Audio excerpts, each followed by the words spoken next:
بعد نزول بلاك بانثر وكاندا فور ايفر وانتهاء المرحلة الرابعة رسميا، تعالوا نرتب أفلام المرحلة الرابعة من الأسوأ للأحسن. زي ما وعدتكوا هنعمل دلوقتي ترتيب لأفلام المرحلة الرابعة كلها من الأسوأ للأحسن، هنتكلم عن رأيي في كل فيلم كده بالتفصيل. المرحلة الرابعة دي كانت مليانة حاجات كتيرة، حاجات حلوة جدا وحاجات سيئة جدا. في حاجات جربوا فيها بشكل كبير، تجارب، حاجات جديدة، فورمات جديدة. الحاجات هنا هتفتح باب كبير قوي للمحادثات، فهنتكلم عن الافلام دي بشكل بسيط كده وعن رأيي في كل واحد. هيبقى في حرق في الفيديو ده للمرحلة الرابعة كلها، هيبقى في حرق ليه بلاك بانثر وكاندا فور ايفر، فلو ما شفتوش الحاجات دي شوفوا من الاول، بعد كده تعالوا تاني هنا شوفوا الترتيب بتاعي.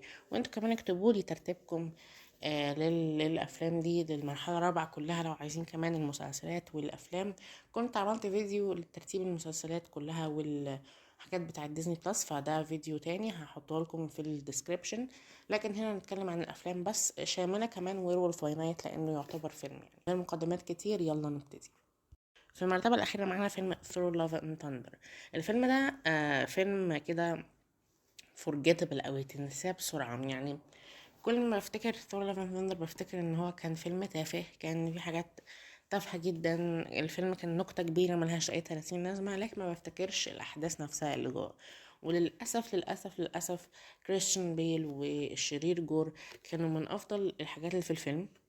كان في جين فوستر والقصة بتاعتها ومحاربتها مع السرطان كانت حاجة حلوة، لكن اتحطوا في فيلم غلط تماما لدرجة ان الفيلم سوقهم جدا وخلاهم وحشين. كريستيان بيل كان عامل شغل كويس جدا في الشرير وكان مدي مجهود كبير، لكن للأسف الفيلم مش عارف هو ايه.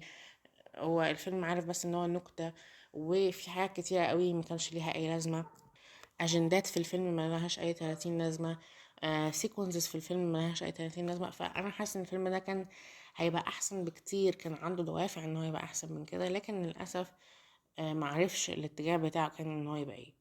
وأذوا شخصية ثور تماما في الفيلم ده، كانت تحفة لحد ان جيم تمام.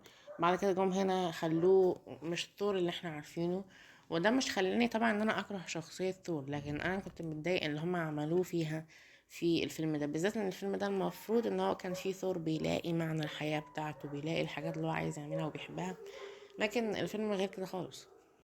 في المرتبة اللي بعدها Eternals. فيلم Eternals ده عنده طموح، يعني هو بيحاول في حاجات كتيرة كان ممكن تبقى أحسن، لكن للأسف الفيلم برضه الطموح بتاعه مش بيخليه أفضل من ما هو عليه.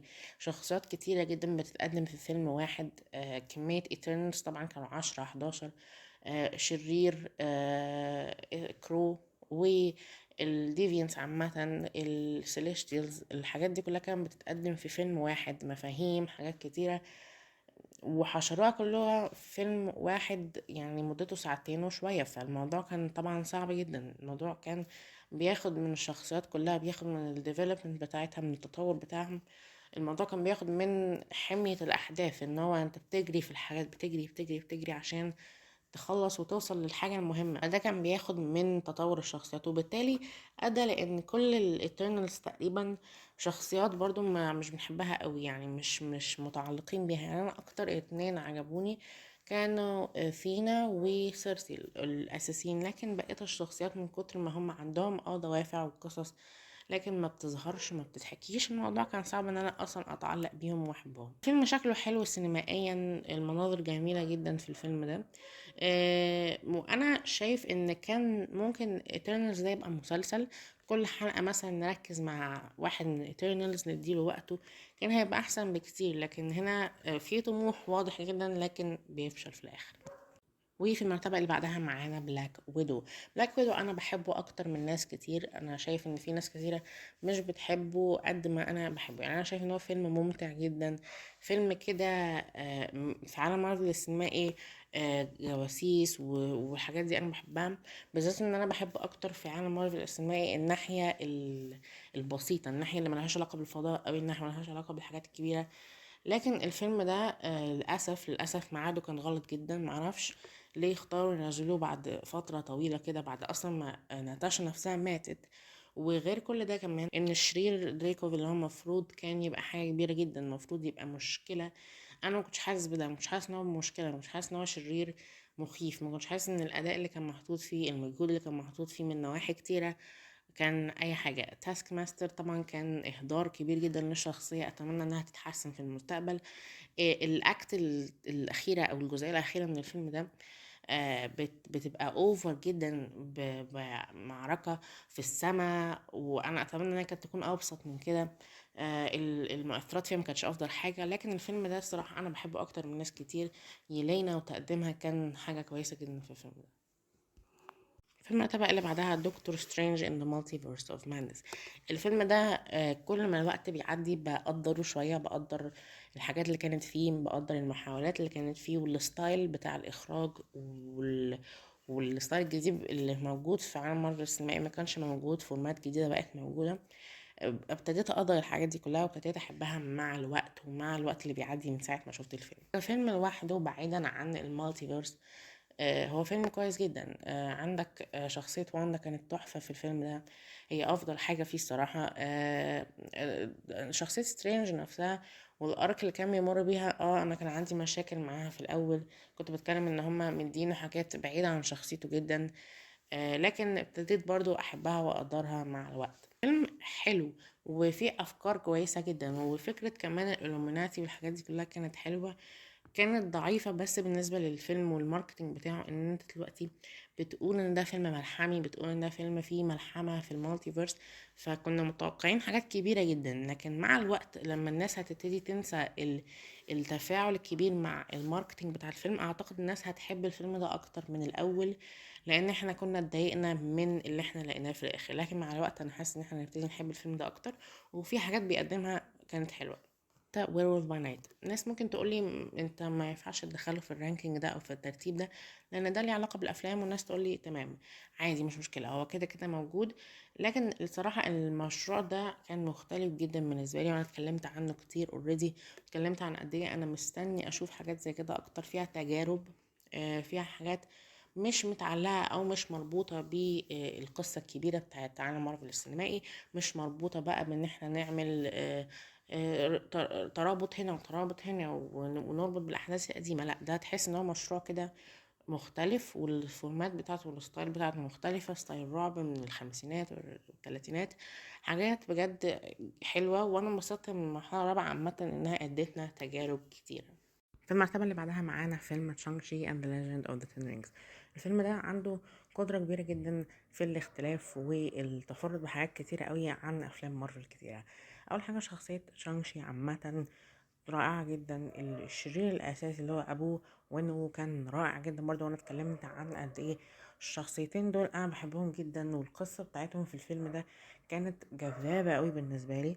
شخصية شانغشي نفسها التقديم بتاعها في سولو موفي زي ده أو فيلم منفرد زي ده كانت حاجة رائعة جدا. حكي قصتهم هما الاتنين بطريقة كانت لطيفة جدا.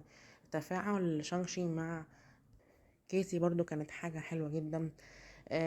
رؤية الطريقة الجديدة دي من المعارك، الأكشن، الحاجات دي كانت حلوة قوي إن أنا أشوفها. بالذات كمان إن الفيلم منظره حلو جدا، في حاجات كتيرة قوي بالنسبة للمؤثرات كانت رائعة في الفيلم ده. واللي مضايقني بس شوية إن كان في حاجات كان ممكن تتغير شوية في نهاية الفيلم ده تبقى أحسن من كده، بس الفيلم رائع. في المرتبة التانية بلاك بانثر واكاندا فور ايفر. الفيلم ده جميل جدا، تحفة جدا، في حاجات كتيرة جدا انا حبيتها، وشخصيات تحفة كلهم مكتوبين بشكل كويس. في شخصيات كانت طاغية على شخصيات تانية كنا بنحبها، لكن عادي برضو الموضوع مش اول حاجة. وعجبني ان هم قدروا يتصرفوا مع المشكلة اللي كانت قدامهم، ان هم كان عندهم مشكلة دلوقتي، كان عندهم سكريبت اوريدي جاهز وكانوا هيبتدوا يشتغلوا في عوائق كتيرة جت قدامهم.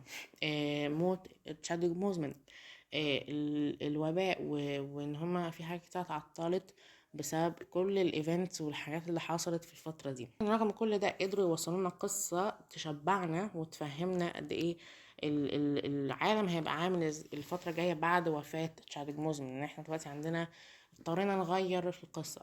ادوا شخصية شوري ارك مهمة جدا بالنسبة لها، انها ما كانش هتبقى بلاك بانثر دلوقتي، فان احنا عايزين نديها الخبرات والتجارب والاركس المهمه دلوقتي ليها كبلاك بانثر. معارك حلوه جدا، مؤثرات حلوه جدا. الفيلم تحس ان هو فيلم ملحمي فعلا، في ملحمة كبيرة، وبيبني حاجات مهمة جدا وحلوة جدا لمستقبل العالم. تبديلهم لشخصية تاتشالا في ابنه كانت حاجة كويسة جدا.